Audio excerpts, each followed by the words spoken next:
Welcome, everybody. This is the BioIT World Conference. I'm Kevin Davis, and once again, we're delighted to be joined or to have assembled a round table to talk about a variety of issues that I think impact everybody, if not professionally, then certainly personally. We're going to talk about the future of the present and future of personal genomics, and I think more broadly, personalized medicine and sort of the entire sort of healthcare ecosystem. All that in 50 minutes, everything you ever wanted to know. I've really delighted to be joined by four esteemed guests. Some we've worked and invited here before, some are new to us. So I'll introduce them. We'll get a few questions going just to get them warmed up, and then I hope that you will take advantage of this opportunity and we can take as many questions in the next 50 minutes or so from the audience as we can. You've been great so far, and you've been great in years past, so I hope you'll come and really take advantage of this. So let me just introduce these guys briefly in order. Closest to me is Jamie Hayward.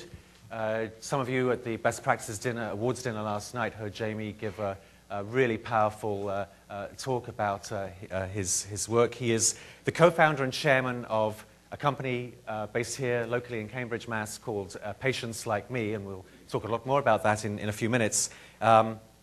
His interest in this came when his brother Stephen was diagnosed with ALS, Lou Gehrig's disease, about 10, 12 years ago. Jamie and his family established the ALS TDI, the ALS Therapy Development Institute, which has done and continues to do groundbreaking research in ALS basic research and preclinical work, putting drugs into the clinic, and really making an impact in terms of treating a still very mysterious and still incurable disease. That story has been told in a book by Jonathan Weiner, a very acclaimed Pulitzer Prize-winning author, His Brother's Keeper. Also an award-winning, Sundance Award-winning documentary, So Much, So Fast. I urge you to buy the book, rent the movie, and we're going to talk to Jamie in just a second. Next to Jamie is an old friend, Dietrich Stephan, who's been on this panel the last couple of years, but there's a lot new going on in Dietrich's life and career to want us to bring him back.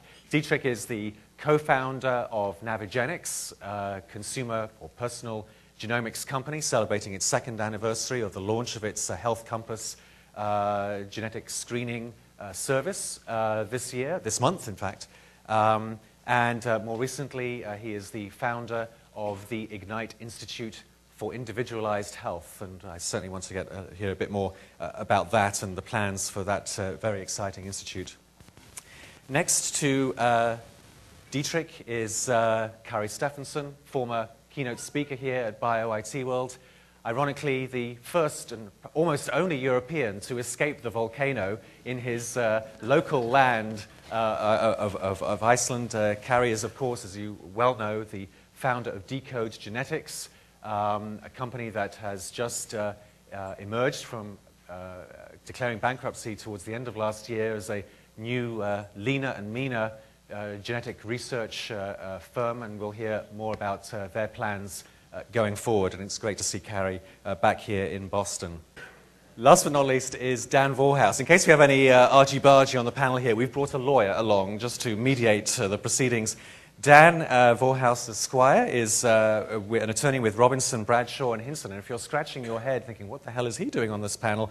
Dan is the founding editor of the Genomics Law Report, which is, I think, an absolutely indispensable blog and information resource on this entire field. It really is absolutely must-read information in this. He's also in town because he's intimately involved with George Church's Personal Genomes Project, and we'll hear a bit more about that. So please join me in welcoming our four guests.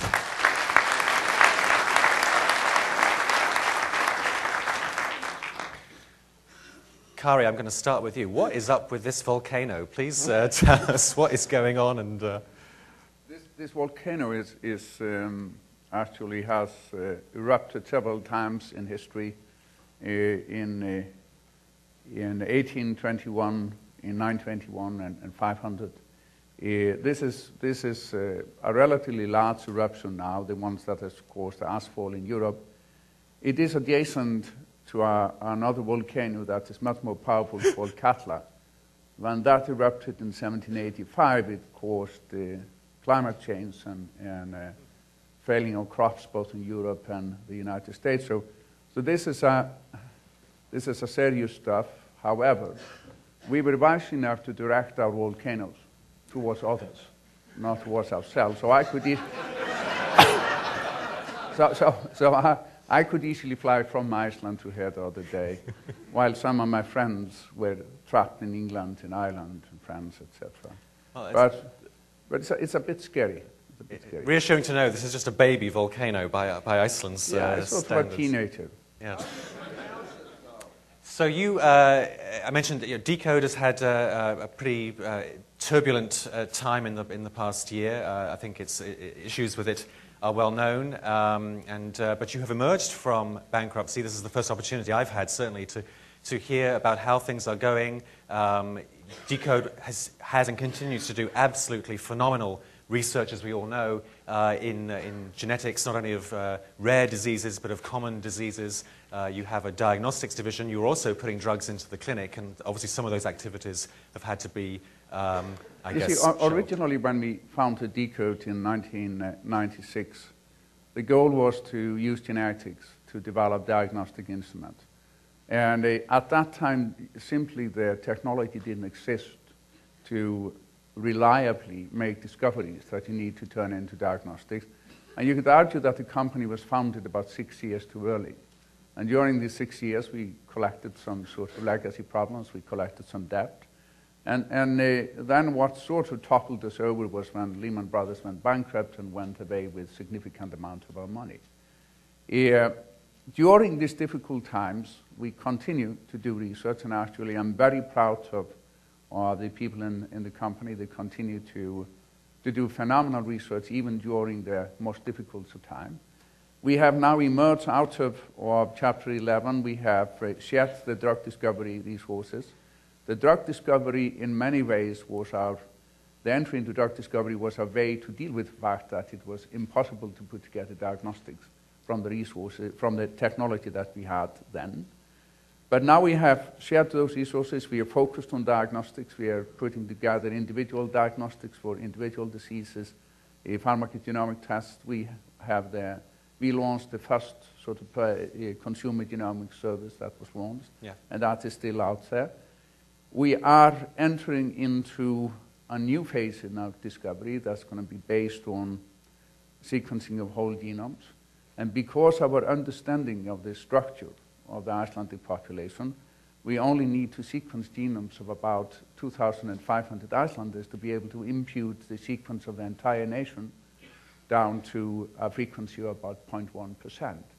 And the beauty of that is that the expectation is that when you go into the sequencing, we are going to pull out relatively rare variants with larger effect, not terribly rare and not with terribly large effect, but with greater effect than we see now. And when you're working with rare variants, you need a large number of cases, and we will get a whole nation. In addition to that, because of our founder effect, the rare variants in Iceland are going to be a little bit more common than elsewhere. So I believe we are in a really good position to continue to teach the rest of the world how to do genetics. Right. How about that for a humble statement? You're known for your humble statements.